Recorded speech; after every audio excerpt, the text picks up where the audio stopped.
I suppose one of the newer areas is autoimmune induced autism. And there's this notion of PANDAS, obviously caused by strep, or PANS, which is other things such as Lyme. What can you say about that? Okay, so all of us get exposed to strep as kids.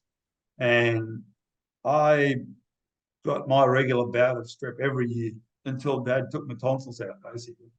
I used to work in Rebecca Lansfield's lab, and she was the person who typed the group A strep. And when I was there, they were up to 96 serotypes at that stage and still finding more.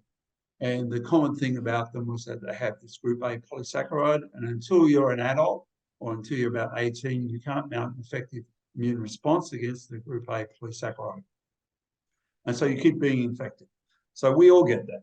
So if you go and measure antibody titers to group A strep, you'll have them. You'll have them to IgM, to the polysaccharide, and then you have a series of antibody responses to the M protein that's on the surface of it. Now, every time you'll get lots, every time you get an infection, you'll get a new one. So you'll pair with lots of antibodies, which you should. I mean, that's what you're trying to do. So you're trying to eliminate these bacteria.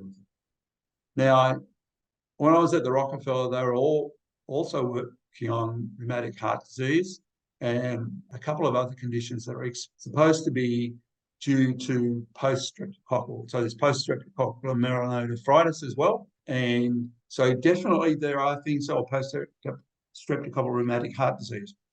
So they're definitely there. They're there. But the thing is that if you're deficient in iron and B2 and vitamin B12 and vitamin D, you're more susceptible to all infections.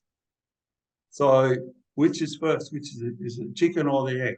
It doesn't cause it. I mean, people who get post-streptococcal rheumatic heart disease, they're not sitting there and having brain fog and all these other things at all. And those with the nephritis don't have that either. So it's not causing, those diseases are not causing anything. You can certainly isolate the bacteria. I mean, you can go into nearly anyone's throat and you'll find group A strep. You can go into, a lot of women have group B strep in their vagina, and and meningococcal disease comes from group B streptococcus. So you can definitely get meningococcal, group B meningitis. So yeah, you can have streptococcal infection, but we know what causes autism. These are all things that have come because nobody could see the wood for the trees.